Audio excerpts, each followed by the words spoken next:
ज्योतिष शायद सबसे पुराना विषय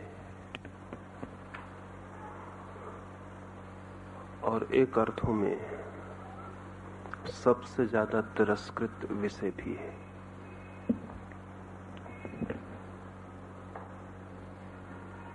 सबसे पुराना इसलिए कि मनुष्य जाति के इतिहास की जितनी खोजबीन हो सकी है उसमें ज्योतिष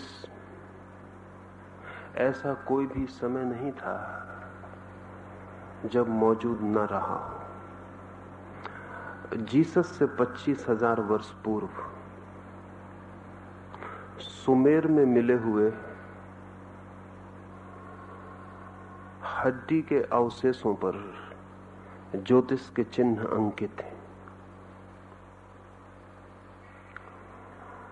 पश्चिम में पुरानी से पुरानी जो खोजबीन हुई है वो जीसस से 25,000 वर्ष पूर्व इन हड्डियों की है जिन पर ज्योतिष के चिन्ह और चंद्र की यात्रा के चिन्ह अंकित हैं।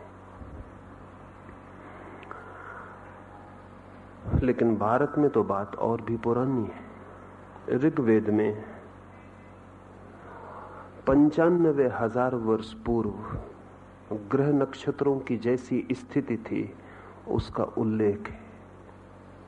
इसी आधार पर लोकमान्य तिलक ने यह तय किया था कि ज्योतिष 90,000 वर्ष से ज्यादा पुराने तो निश्चित ही होने चाहिए,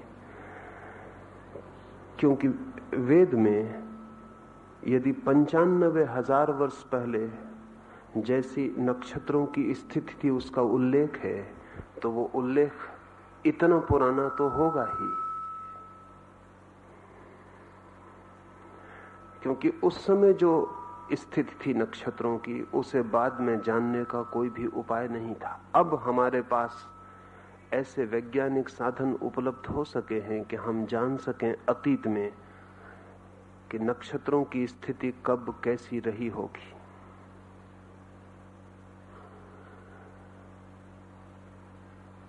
ज्योतिष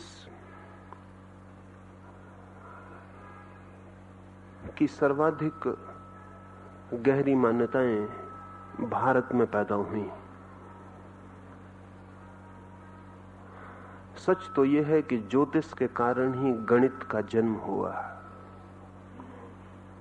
ज्योतिष की गणना के लिए ही सबसे पहले गणित का जन्म हुआ और इसीलिए अंक गणित के जो अंक हैं वो भारतीय हैं। सारी दुनिया की भाषाओं में 1 से लेकर 9 तक जो गणना के अंक हैं वे समस्त भाषाओं में जगत की भारतीय हैं और सारी दुनिया में 9 डिजिट 9 अंक स्वीकृत हो गए।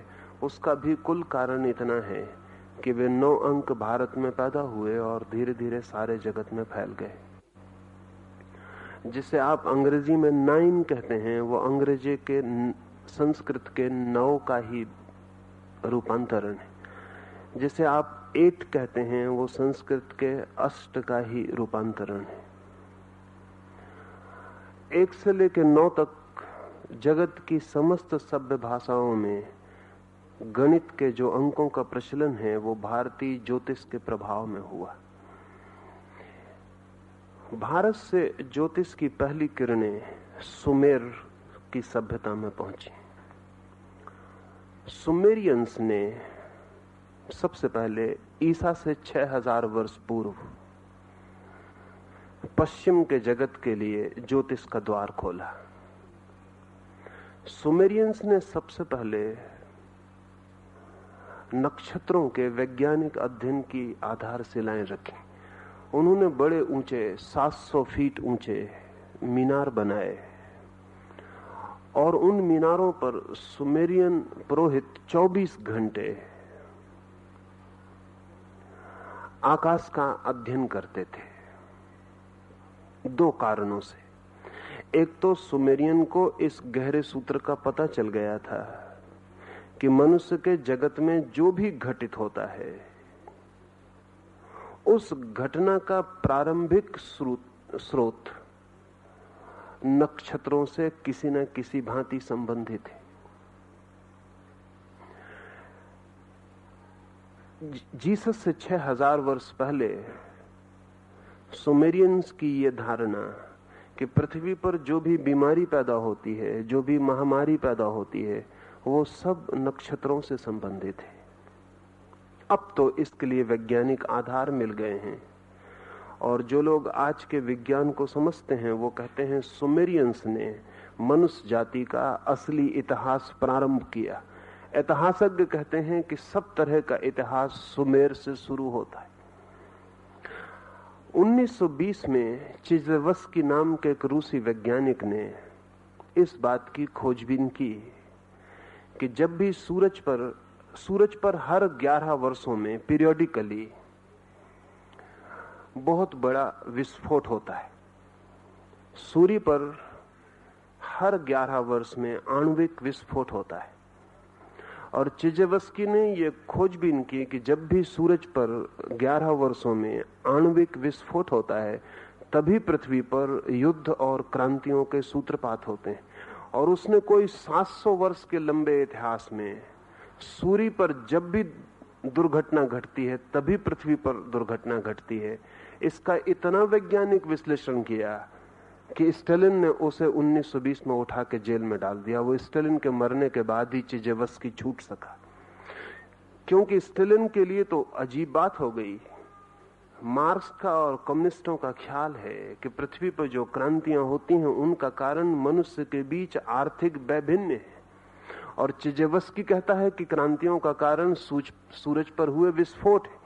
अब सूरज पर हुए विस्फोट और मनुष्य के जीवन की गरीबी और अमीरी का क्या संबंध? अगर चिज़ेवस्की ठीक कहता है तो मार्क्स की सारी व्याख्या मिट्टी में चली जाती है। तब क्रांतियों का कारण वर्गीय नहीं रह जाता, तब क्रांतियों का कारण ज्योतिषीय हो जाता है। चिज़ेवस्की को गलत तो सिद्ध नहीं किया जा सका, क्योंकि 700 साल की जो गणना उसने दी थी वो इतनी वैज्ञानिक थी, और सूरज में हुए विस्फोटों के साथ इतना गहरा संबंध उसने पृथ्वी पर घटने वाली घटनाओं का स्थापित किया था कि उसे गलत सिद्ध करना तो कठिन था, लेकिन उसे साइबेरिया में डाल देना आसान था। स्टालिन के मर जाने के बाद ही चिज़ेवस्की को क्रुश्चेव साइबेरिया से मुक्त कर पाया। इस आदमी के 50 साल जीवन के कीमती साइबेरिया में नष्ट हुए। छूटने के बाद भी वो 4-6 महीने से ज्यादा जीवित नहीं रह सका, लेकिन 6 महीने में भी वो अपनी स्थापना के लिए और नए प्रमाण इकट्ठे कर गया है। पृथ्वी पर जितनी महामारियां फैलती हैं उन सब का संबंध भी वो सूरज से जोड़ गया है। सूरज जैसा हम साधारणतः सोचते हैं, ऐसा कोई निष्क्रिय अग्नि का गोला नहीं है, अत्यंत सक्रिय है, और प्रतिपल सूरज की तरंगों में रूपांतरण होते रहते हैं, और सूरज की तरंगों का जरा सा रूपांतरण भी पृथ्वी के प्राणों को कंपित करता है। इस पृथ्वी पर कुछ भी ऐसा घटित नहीं होता जो सूरज पर घटित हुए बिना घटित हो जाता हो। जब सूर्य का ग्रहण होता है तो पक्षी जंगलों में गीत गाना 24 घंटे पहले से बंद कर देते। पूरे ग्रहण के समय तो सारी पृथ्वी मौन हो जाती, पक्षी गीत गाना बंद कर देते। सारे जंगलों के जानवर भयभीत हो जाते, किसी बड़ी आशंका से पीड़ित हो जाते। बंदर वृक्षों को छोड़कर नीचे आ जाते हैं, भीड़ लगा के किसी सुरक्षा का उपाय करने लगते हैं। और एक आश्चर्य की बंदर जो निरंतर बातचीत और शोरगुल में लगे रहते हैं, सूर्य ग्रहण के वक्त बंदर इतने मौन हो जाते हैं जितने साधु और सन्यासी भी नहीं होते। चिज़ेवस्की ने ये सारी की सारी बातें स्थापित की। सुमेर में सबसे पहले यह ख्याल पैदा हुआ, उसके बाद स्विस पैरासिलिसस नाम का एक चिकित्सक, उसने एक बहुत अनूठी मान्यता स्थापित की, और वो मान्यता आज नहीं कल सारे मेडिकल साइंस को बदलने वाली सिद्ध होगी। अब तक ज्योतिष तिरस्कृत विषय है, सर्वाधिक पुराना लेकिन सर्वाधिक तिरस्कृत, यद्यपि सर्वाधिक मान्य भी। अभी फ्रांस में पिछले वर्ष गणना की गई तो 47% लोग ज्योतिष में विश्वास करते हैं कि वो विज्ञान है, फ्रांस में। अमेरिका में मौजूद 5000 बड़े ज्योतिषी दिन रात काम में लगे रहते हैं और उनके पास इतने कस्टमर्स हैं कि वो काम निपटा नहीं पाते। करोड़ों डॉलर अमेरिका प्रतिवर्ष ज्योतिषियों को चुकाता है। अंदाज है कि सारी पृथ्वी पर कोई 78% लोग ज्योतिष में विश्वास करते हैं, लेकिन वे 78% लोग सामान्य हैं।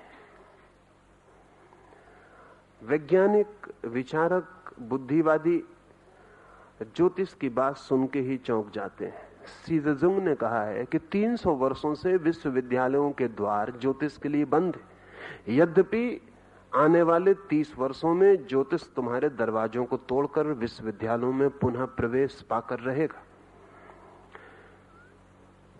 रहेगा प्रवेश, इसलिए कि ज्योतिष के संबंध में जो जो दावे किए गए थे उनको अब तक सिद्ध करने का उपाय नहीं था, लेकिन अब उनको सिद्ध करने का उपाय है। पैरासिलिसस ने एक मान्यता को गति दी, और वो मान्यता ये थी कि आदमी तभी बीमार होता है जब उसके और उसके जन्म के साथ जुड़े हुए नक्षत्रों के बीच का तारतम्य टूट जाता है। इसे थोड़ा समझ लेना जरूरी है। उससे बहुत पहले पाइथागोरस ने यूनान में कोई ईसा से 6000 वर्ष पूर्व, आज से कोई 2500 वर्ष पूर्व, ईसा से 600 वर्ष पूर्व, पाइथागोरस ने प्लेनेटरी हार्मोनी, ग्रहों के बीच एक संगीत का संबंध है, इसके संबंध में एक बहुत बड़े दर्शन को जन्म दिया था। और पाइथागोरस ने जब ये बात कही थी तब वो भारत और इजिप्ट, इन दो मुल्कों की यात्रा करके वापस लौटा था। अब पाइथागोरस जब भारत आया तब भारत बुद्ध और महावीर के विचारों से तीव्रता से आप्लावित था।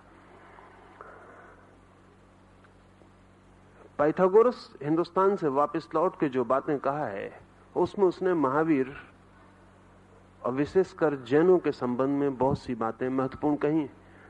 उसने जैनों को जेनोसोफिस्ट कह के पुकारा है। सोफिस्ट का मतलब होता है दार्शनिक, और जैनों का मतलब तो जैन। तो जैन दार्शनिक को पाइथागोरस ने जेनोसोफिस्ट कहा है। नग्न रहते हैं, इस सारी बात की है।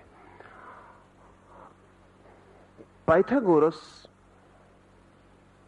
मानता था कि प्रत्येक नक्षत्र या प्रत्येक ग्रह या उपग्रह जब यात्रा करता है अंतरिक्ष में, तो उसकी यात्रा के कारण एक विशेष ध्वनि पैदा होती। प्रत्येक नक्षत्र की गति एक विशेष ध्वनि पैदा करती है, और प्रत्येक नक्षत्र की अपनी व्यक्तिगत निजी ध्वनि है, और इन सारे नक्षत्रों की ध्वनियों का एक तालमेल है जिसे वो विश्व की संगीत बद्धता, हार्मनी कहता था।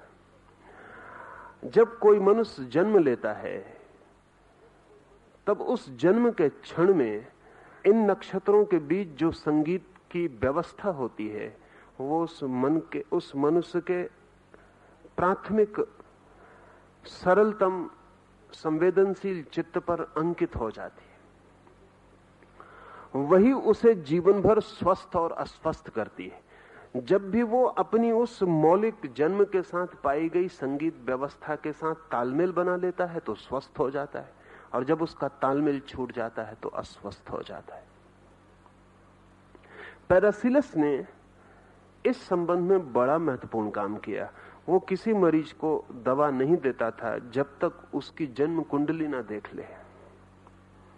और बड़ी हैरानी की बात है कि पैरासिलिस ने जन्म कुंडलियां देखकर ऐसे मरीजों को ठीक किया जिनको चिकित्सक कठिनाई में पड़ गए थे और ठीक नहीं कर पाते थे। उसका कहना था, जब तक मैं ये ना जान लूं कि ये व्यक्ति किन नक्षत्रों की स्थिति में पैदा हुआ है, तब तक इसके अंतर संगीत के सूत्र को भी पकड़ना संभव नहीं है। और जब तक मैं ये ना जान लूं कि इसके अंतर संगीत की व्यवस्था क्या है, तो इसे कैसे हम स्वस्थ करें।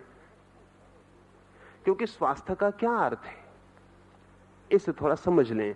अगर साधारणतः हम चिकित्सक से पूछें कि स्वास्थ्य का क्या अर्थ है, तो वो इतना ही कहेगा, बीमारी का न होना। पर उसकी परिभाषा नेगेटिव है, नकारात्मक है। और ये दुखद बात है कि स्वास्थ्य की परिभाषा हमें बीमारी से करनी पड़े।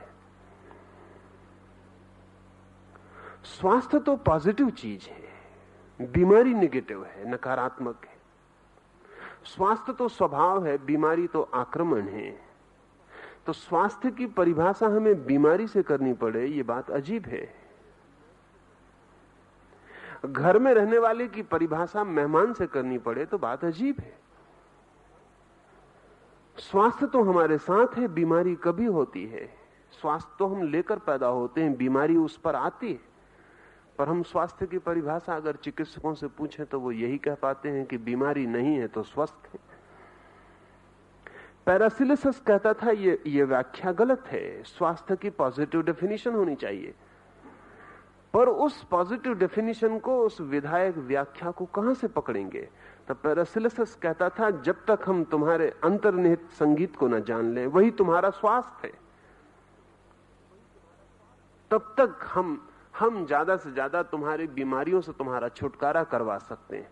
लेकिन हम एक बीमारी से तुम्हें छुड़ाएंगे और तुम दूसरी बीमारी को तत्काल पकड़ लोगे, क्योंकि तुम्हारे भीतरी संगीत के संबंध में कुछ भी नहीं किया जा सका। असली बात तो वही थी कि तुम्हारा भीतरी संगीत स्थापित हो जाए। इस संबंध में पैरासिलिस को हुए तो कोई 500 वर्ष होते हैं। उसकी बात भी खो गई थी। लेकिन अब पिछले 20 वर्षों में 1950 के बाद दुनिया में ज्योतिष का पुनर्आविर्भाव हुआ है। और आपको जान के हैरानी होगी कि कुछ नए विज्ञान पैदा हुए हैं जिनके संबंध में कुछ आपसे कह दूं तो फिर पुराने विज्ञान को समझना आसान हो जाएगा। 1950 में एक नई साइंस का जन्म हुआ। उस साइंस का नाम है कॉस्मिक केमिस्ट्री, ब्रह्म रसायन। उसको जन्म देने वाला आदमी है जियोजार्जी गियोर्डी। यह आदमी इस सदी के कीमती से कीमती थोड़े से आदमियों में एक है। इस आदमी ने वैज्ञानिक आधारों पर प्रयोगशालाओं में अनंत प्रयोगों को करके यह सिद्ध किया है कि जगत, पूरा जगत एक ऑर्गेनिक यूनिटी है। पूरा जगत एक शरीर है। और अगर मेरी उंगली बीमार पड़ जाती है तो मेरा पूरा शरीर प्रभावित होता है। शरीर का अर्थ होता है कि टुकड़े अलग अलग नहीं है, संयुक्त हैं, जीवंत रूप से इकट्ठे हैं। अगर मेरी आंख में तकलीफ होती है तो मेरे पैर का अंगूठा भी अनुभव करता है। और अगर मेरे पैर को चोट लगती है तो मेरे हृदय को भी खबर मिलती है। और अगर मेरा मस्तिष्क रुग्ण हो जाता है तो मेरा शरीर पूरा का पूरा बेचैन हो जाएगा। और अगर मेरा पूरा शरीर नष्ट कर दिया जाए तो मेरे मस्तिष्क को खड़े होने के लिए जगह मिलनी मुश्किल हो जाएगी। मेरा शरीर एक ऑर्गेनिक यूनिटी है, एक एकता है, जीवंत। उसमें कोई भी एक चीज को छुओ तो सब प्रवाहित होता है, सब प्रभावित हो जाता है। कॉस्मिक केमिस्ट्री कहती है कि पूरा ब्रह्मांड एक शरीर है। उसमें कोई भी चीज अलग अलग नहीं है, सब संयुक्त है। इसलिए कोई तारा कितने ही दूर क्यों ना हो, वो भी जब बदलता है तो हमारे हृदय की गति को बदल जाता है। और सूरज चाहे कितने ही फासले पे क्यों ना हो, जब वो ज्यादा उत्तप्त होता है तो हमारे खून की धाराएं बदल जाती हैं।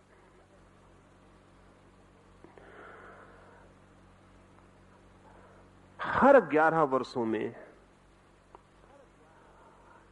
पिछली बार जब सूरज पर बहुत ज्यादा गतिविधि चल रही थी और अग्नि के विस्फोट चल रहे थे, तो एक जापानी चिकित्सक तोमातो बहुत हैरान हुआ। वो चिकित्सक स्त्रियों के खून पर निरंतर काम कर रहा था 20 वर्षों से। स्त्रियों के खून की एक विशेषता है जो पुरुषों के खून की नहीं है। उनके मासिक धर्म के समय उनका खून पतला हो जाता है और पुरुष का खून पूरे समय एक सा रहता है। स्त्रियों का खून मासिक धर्म के समय पतला हो जाता है, या गर्भ जब उनके पेट में होता है तब उनका खून पतला हो जाता है। पुरुष और स्त्री के खून में एक बुनियादी फर्क तोमोतो अनुभव कर रहा था। लेकिन जब सूरज पर बहुत जोर से तूफान चल रहे थे आणविक शक्तियों के, हर 11 वर्ष में चलते हैं, तो वो चकित हुआ कि पुरुषों का खून भी पतला हो जाता है। जब सूरज पर आणविक तूफान चलता है तब पुरुष का खून भी पतला हो जाता है। ये बड़ी नई घटना थी, ये इसके पहले कभी रिकॉर्ड नहीं की गई थी कि पुरुष के खून पर सूरज पर चलने वाले तूफान का कोई प्रभाव पड़ेगा। और अगर खून पर प्रभाव पड़ सकता है तो फिर किसी भी चीज पर प्रभाव पड़ सकता है। एक दूसरा अमेरिकन विचारक है फ्रैंक ब्राउन। वो अंतरिक्ष यात्रियों के लिए सुविधाएं जुटाने का काम करता रहा है। उसकी आधी जिंदगी अंतरिक्ष में जो मनुष्य यात्रा करने जाएंगे उनको तकलीफ ना हो इसके लिए काम करने की रही है। सबसे बड़ी विचारणीय बात यही थी कि पृथ्वी को छोड़ते ही अंतरिक्ष में न मालूम कितने प्रभाव होंगे, न मालूम कितनी धाराएं होंगी रेडिएशन की, किरणों की, वो आदमी पर क्या प्रभाव करेंगी। लेकिन 2000 साल से ऐसा समझा जाता रहा है अरस्तु के बाद पश्चिम में कि अंतरिक्ष शून्य है, वहां कुछ है ही नहीं। 200 मील के बाद पृथ्वी पर हवाएं समाप्त हो जाती हैं और फिर अंतरिक्ष शून्य है। लेकिन अंतरिक्ष यात्रियों की खोज ने सिद्ध किया कि वो बात गलत है। अंतरिक्ष शून्य नहीं है, बहुत भरा हुआ है। और ना तो शून्य है ना मृत है, बहुत जीवंत है। सच तो यह है कि पृथ्वी की 200 मील की हवाओं की परतें सारे प्रभावों को हम तक आने से रोकती हैं। अंतरिक्ष में तो अद्भुत प्रवाहों की धाराएं बहती रहती हैं। उनको आदमी सह पाएगा या नहीं, तो आप जान के हैरान होंगे और हंसेंगे भी कि आदमी को भेजने के पहले ब्राउन ने आलू भेजे अंतरिक्ष में, क्योंकि ब्राउन का कहना है आलू और आदमी में बहुत भीतरी फर्क नहीं है। अगर आलू सड़ जाएगा तो आदमी नहीं बच सकेगा, और अगर आलू बच सकता है तो ही आदमी बच सकेगा। आलू बहुत मजबूत प्राणी है और आदमी तो बहुत संवेदनशील है। अगर आलू भी नहीं बच सकता अंतरिक्ष में और सड़ जाएगा तो आदमी के बचने का कोई उपाय नहीं। अगर आलू लौट आता है जीवंत, मरता नहीं है, और उसे जमीन में बोने पे अंकुर निकल आता है, तो फिर आदमी को भेजा जा सकता है। तब भी डर है कि आदमी सह पाएगा या नहीं। इससे एक और हैरानी की बात ब्राउन ने सिद्ध की कि आलू जमीन के भीतर पड़ा हुआ या कोई भी बीज जमीन के भीतर पड़ा हुआ भी बढ़ता है सूरज के ही संबंध में। सूरज ही उसे जगाता उठाता है, उसके अंकुर को पुकारता और ऊपर उठाता है। ब्राउन एक दूसरे शास्त्र का अन्वेषक है और उस शास्त्र को अभी ठीक ठीक नाम मिलना शुरू हो रहा है, लेकिन अभी उसे कहते हैं प्लेनेटरी हेरेडिटी, उपग्रही वंशानुक्रम। अंग्रेजी में शब्द है होरोस्कोप, वो यूनानी होरोस्कोपस का रूप है। होरोस्कोप यूनानी शब्द का अर्थ होता है मैं देखता हूं जन्मते हुए ग्रह को, शब्द का अर्थ होता है। असल में जब एक बच्चा पैदा होता है तब उसी समय पृथ्वी के चारों ओर क्षितिज पर अनेक नक्षत्र जन्म लेते हैं, उठते हैं। जैसे सूरज उठता है सुबह, जैसे सुबह सूरज उगता है, सांझ डूबता है, ऐसे ही 24 घंटे अंतरिक्ष में नक्षत्र उगते हैं और डूबते हैं। जब एक बच्चा पैदा हो रहा है, समझें सुबह 6 बजे बच्चा पैदा हो रहा है, वही वक्त सूरज भी पैदा हो रहा है, उसी वक्त और कुछ नक्षत्र पैदा हो रहे हैं, कुछ नक्षत्र डूब रहे हैं, कुछ नक्षत्र ऊपर हैं, कुछ नक्षत्र उतार पर चले गए, कुछ नक्षत्र चढ़ाव पर हैं।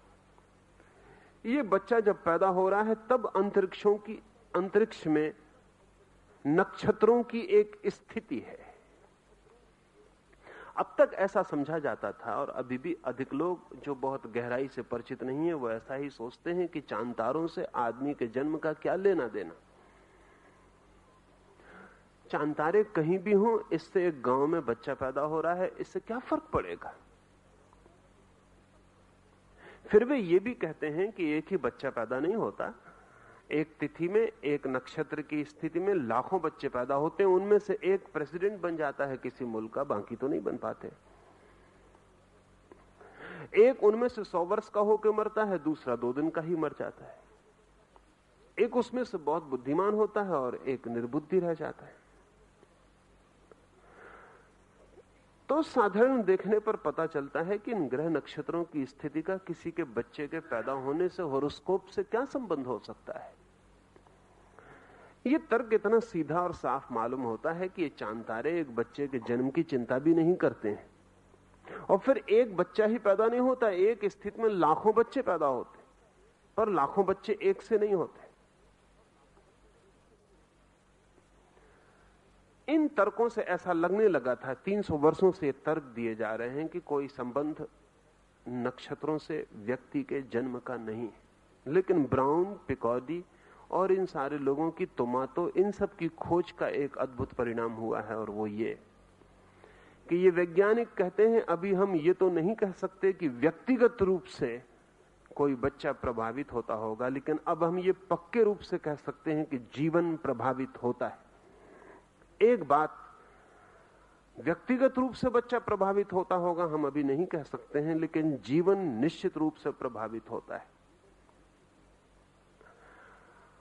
और अगर जीवन प्रभावित होता है तो हमारी खोज जैसे जैसे सूक्ष्म होगी वैसे वैसे हम पाएंगे कि व्यक्ति भी प्रभावित होता है।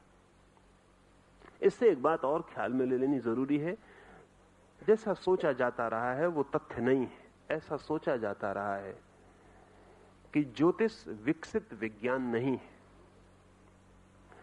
प्रारंभ उसका हुआ और फिर वो विकसित नहीं हो सका।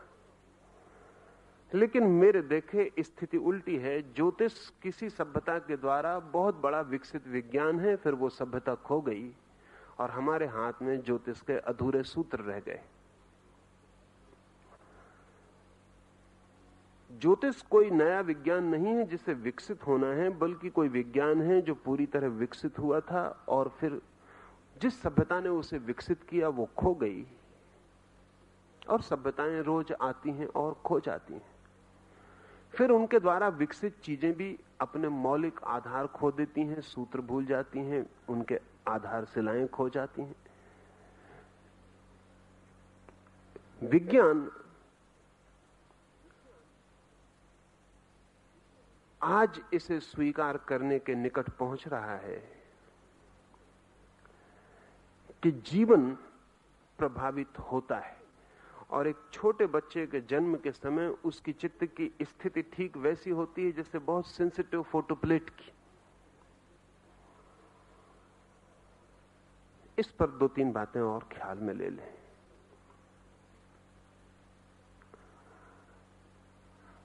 ताकि समझ में आ सके कि जीवन प्रभावित होता है, और अगर जीवन प्रभावित होता है तो ही ज्योतिष की कोई संभावना निर्मित होती, अन्यथा निर्मित नहीं होती। जुड़वा बच्चों को समझने की थोड़ी कोशिश करें। 2 तरह के जुड़वा बच्चे होते हैं। एक तो जुड़वा बच्चे होते हैं जो एक ही अंडे से पैदा होते हैं, और दूसरे जुड़वा बच्चे होते हैं जो होते तो जुड़वा हैं लेकिन 2 अंडों से पैदा होते हैं। मां के पेट में 2 अंडे होते हैं, 2 बच्चे पैदा होते हैं। कभी कभी एक ही अंडा होता है और एक अंडे के भीतर 2 बच्चे होते हैं। एक अंडे से जो 2 बच्चे पैदा होते हैं वो बड़े महत्वपूर्ण हैं, क्योंकि उनके जन्म का क्षण बिल्कुल एक होता है। 2 अंडों से जो बच्चे पैदा होते हैं वो जुड़वा हम कहते जरूर हैं, लेकिन उनके जन्म का क्षण एक नहीं होता। और एक बात समझ लें कि जन्म दोहरी बात है। जन्म का पहला अर्थ तो है गर्भाधारण।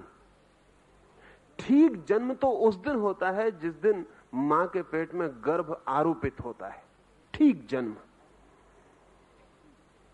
जिसको आप जन्म कहते हैं, वो नंबर 2 का जन्म है, जब बच्चा मां के पेट से बाहर आता है। अगर हमें ज्योतिष की पूरी खोजबीन करनी हो, जैसा कि हिंदुओं ने की थी, अकेले हिंदुओं ने की थी और उसके बड़े उपयोग किए थे, तो असली सवाल यह नहीं कि बच्चा कब पैदा होता है। असली सवाल यह है कि बच्चा कब गर्भ में प्रारंभ करता है अपनी यात्रा, गर्भ कब निर्मित होता है, क्योंकि ठीक जन्म वही है। इसलिए हिंदुओं ने तो यह भी तय किया था कि ठीक जिस भांति के बच्चे को जन्म देना हो, उस भांति के ग्रह नक्षत्र में यदि संभोग किया जाए और गर्भाधारण हो जाए तो उस तरह का बच्चा पैदा होगा। अब इसमें मैं थोड़ा पीछे आपको कुछ कहूंगा,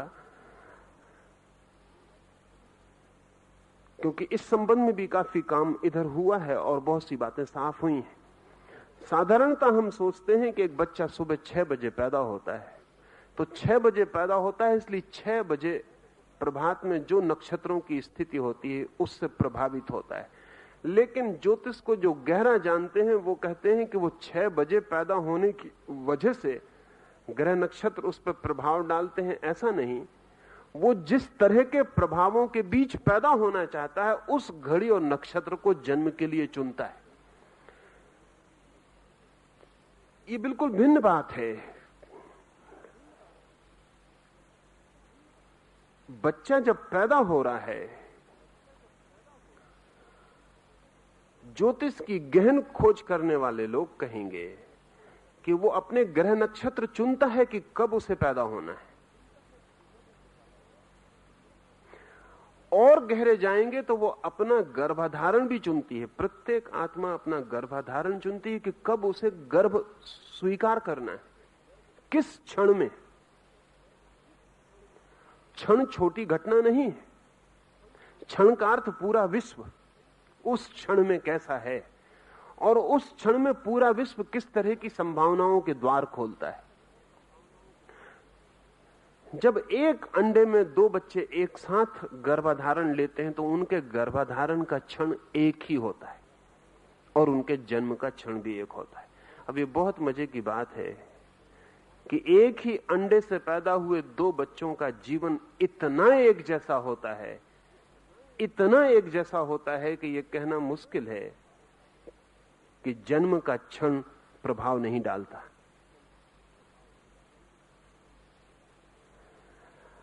एक अंडे से पैदा हुए 2 बच्चे, उनका आईक्यू, उनका बुद्धिमाप करीब करीब बराबर होता है। और जो थोड़ा सा भेद दिखता है, वो जो जानते हैं वो कहते हैं वो हमारे मेजरमेंट की गलती के कारण। अभी तक हम ठीक मापदंड विकसित नहीं कर पाए हैं जिनसे हम बुद्धि का अंक नाप सकें। थोड़ा सा जो भेद कभी पड़ता है वो हमारे तराजू की भूल चूक है। अगर एक अंडे से पैदा हुए 2 बच्चों को बिल्कुल अलग अलग पाला जाए तो भी उनके बुद्धि अंक में कोई फर्क नहीं पड़ता। एक को हिंदुस्तान में पाला जाए और एक को चीन में पाला जाए, कभी एक दूसरे को पता भी न चलने दिया जाए। ऐसी कुछ घटनाएं घटी हैं जब दोनों बच्चे अलग अलग बड़े हुए, लेकिन उनके बुद्धि अंक में कोई फर्क नहीं पड़ता। बड़ी हैरानी की बात है, बुद्धि अंक तो ऐसी चीज है कि जन्म की पोटेंशियलिटी से जुड़ी है, लेकिन वो जो चीन में जुड़वा बच्चा है एक ही अंडे का, जब उसको जुकाम होगा तब जो भारत में बच्चा है उसको भी जुकाम हो जाए।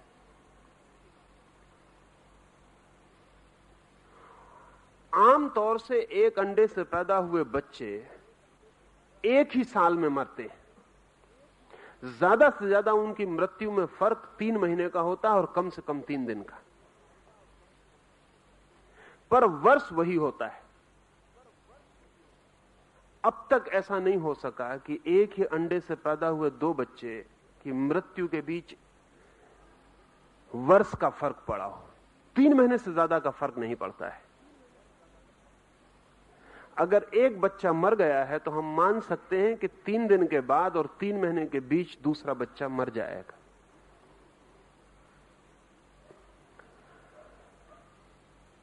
इनके रुझान, इनके ढंग, इनके भाव समानांतर होते हैं और करीब करीब ऐसा मालूम पड़ता है कि ये दोनों एक ही ढंग से जीते हैं, एक दूसरे की कॉपी की भांति होते हैं। इनका इतना एक जैसा होना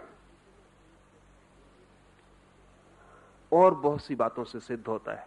हम सबकी चमड़ियां अलग अलग हैं, इंडिविजुअल।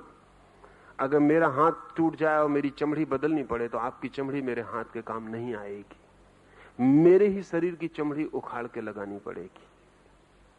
इस पूरी जमीन पर कोई आदमी नहीं खोजा जा सकता जिसकी चमड़ी मेरे काम आ जाए। क्या बात है। फिजियोलॉजिस्ट से हम पूछें कि चमड़ी के दोनों के बनावट में कोई भेद है, चमड़ी के रसायन में कोई भेद है, चमड़ी में जो तत्व निर्मित करते हैं चमड़ी को, उसमें कोई भेद है? तो कोई भेद नहीं है। मेरी चमड़ी और दूसरे आदमी की चमड़ी को अगर हम रख दें एक वैज्ञानिक को जांच करने के लिए, तो वो ये ना बता पाएगा कि 2 आदमियों की चमड़ियां हैं। चमड़ियों में कोई भेद नहीं है, लेकिन फिर भी हैरानी की बात है कि मेरी चमड़ी की को दूसरे की चमड़ी नहीं बिठाई जा सकती, मेरा शरीर उसे इंकार कर देता है। वैज्ञानिक जिसे नहीं पहचान पाते कि कोई भेद है, लेकिन मेरा शरीर पहचानता है, मेरा शरीर इंकार कर देता है कि इसे स्वीकार नहीं करेंगे। हां, एक ही अंडे से पैदा हुए 2 बच्चों की चमड़ी ट्रांसप्लांट हो सकती है, सिर्फ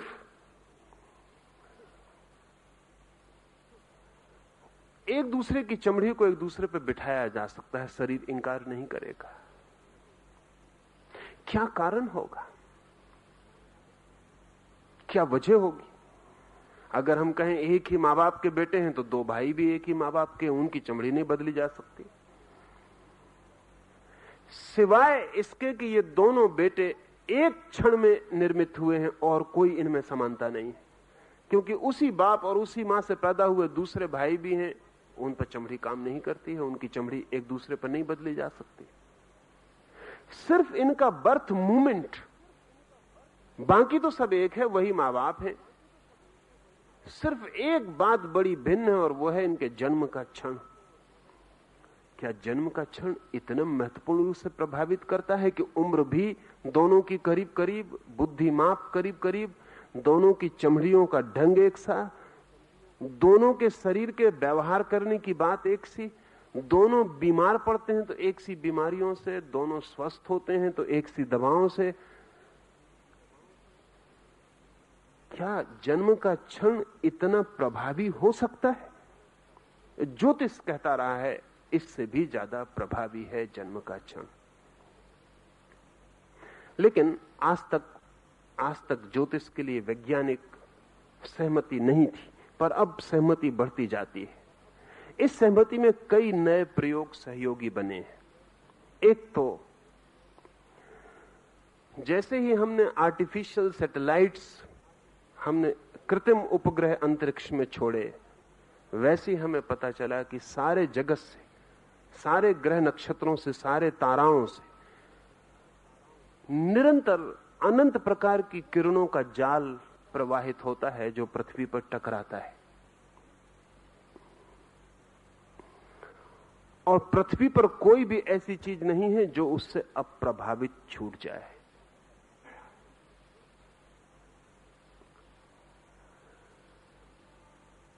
हम जानते हैं कि चांद से समुद्र प्रभावित होता है,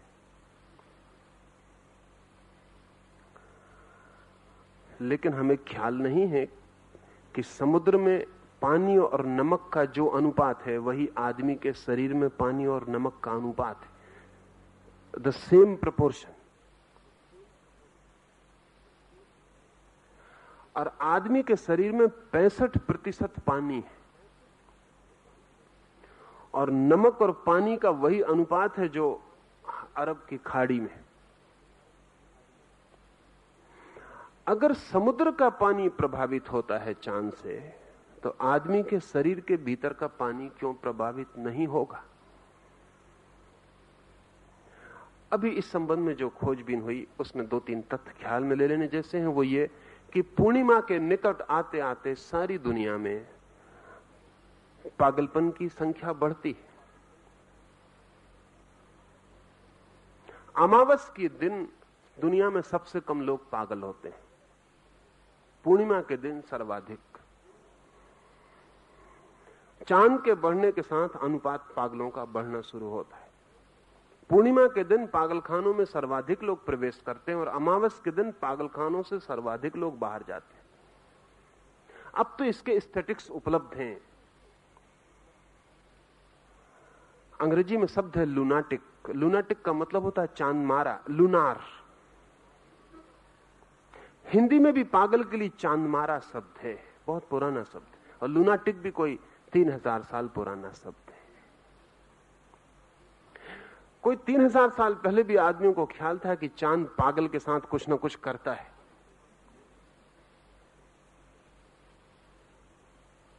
लेकिन अगर पागल के साथ करता है तो गैर पागल के साथ नहीं करता होगा?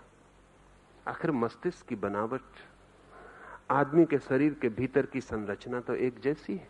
हाँ, यह हो सकता है कि पागल पे थोड़ा ज्यादा करता होगा, गैर पागल पे थोड़ा कम कर सकता होगा, ये मात्रा का भेद होगा। लेकिन ऐसा नहीं हो सकता कि गैर पागल पे बिल्कुल नहीं करता होगा। अगर ऐसा होगा तब तो कोई पागल कभी पागल ना हो, क्योंकि सब गैर पागल ही पागल होते। पहले तो काम गैर पागल पर ही करना पड़ता होगा चांद को। प्रोफेसर ब्राउन ने एक अध्ययन किया है। वो खुद ज्योतिष में विश्वासी आदमी नहीं थे, अविश्वासी थे, और अपने पिछले लेखों में उन्होंने बहुत मजाक उड़ाई। लेकिन पीछे उन्होंने सिर्फ खोजबीन के लिए एक काम शुरू किया कि मिलिट्री के बड़े बड़े जनरल्स की उन्होंने जन्म कुंडलियां इकट्ठी की, डॉक्टर्स की, अलग अलग प्रोफेशंस की। बड़ी मुश्किल में पड़ गए इकट्ठी करके, क्योंकि पाया कि प्रत्येक प्रोफेशन के आदमी एक विशेष ग्रह में पैदा होते हैं, एक विशेष नक्षत्र स्थिति में पैदा होते हैं। जिससे जितने भी बड़े प्रसिद्ध जनरल्स हैं, मिलिट्री के सेनापति हैं, योद्धा हैं, उनके जीवन में मंगल का भारी प्रभाव है।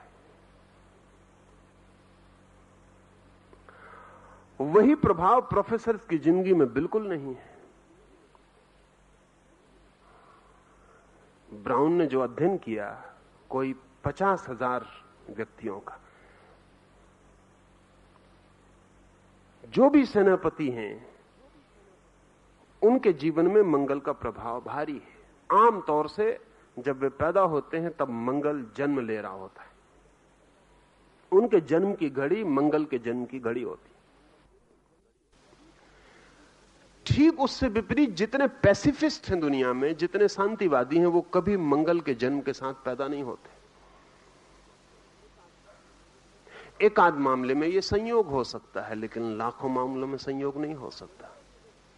गणितज्ञ एक खास नक्षत्र में पैदा होते हैं, कभी उस नक्षत्र में कभी पैदा नहीं होते, कभी उस नक्षत्र में कभी पैदा नहीं होते।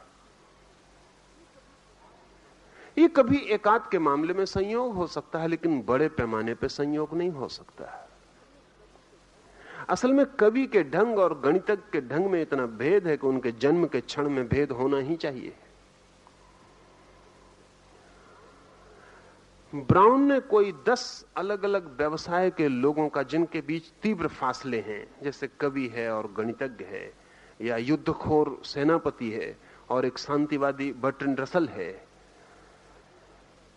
एक आदमी जो कहता है विश्व में शांति होना चाहिए, और एक आदमी नीत्शे जैसा जो कहता है जिस दिन युद्ध न होंगे उस दिन दुनिया में कोई अर्थ न रह जाएगा।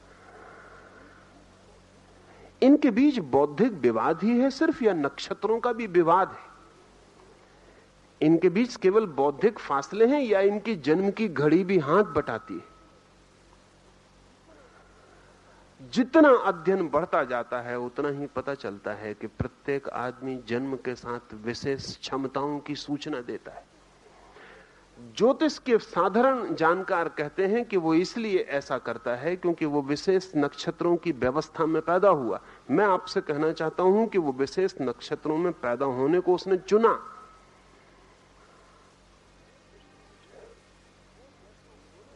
वो जैसा होना चाह सकता था, जो उसके होने की आंतरिक संभावना थी, जो उसके पिछले जन्मों का पूरा रूप था, जो उसकी संयोजित अर्जित चेतना थी, वो इस नक्षत्र में ही पैदा होगी।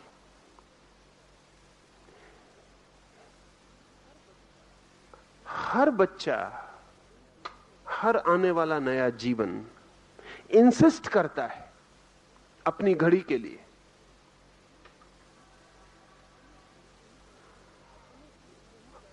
अपनी घड़ी में ही पैदा होना चाहता है, अपनी ही घड़ी में गर्भाधान लेना चाहता है। दोनों अन्योन्याश्रित हैं, इंटरडिपेंडेंट हैं।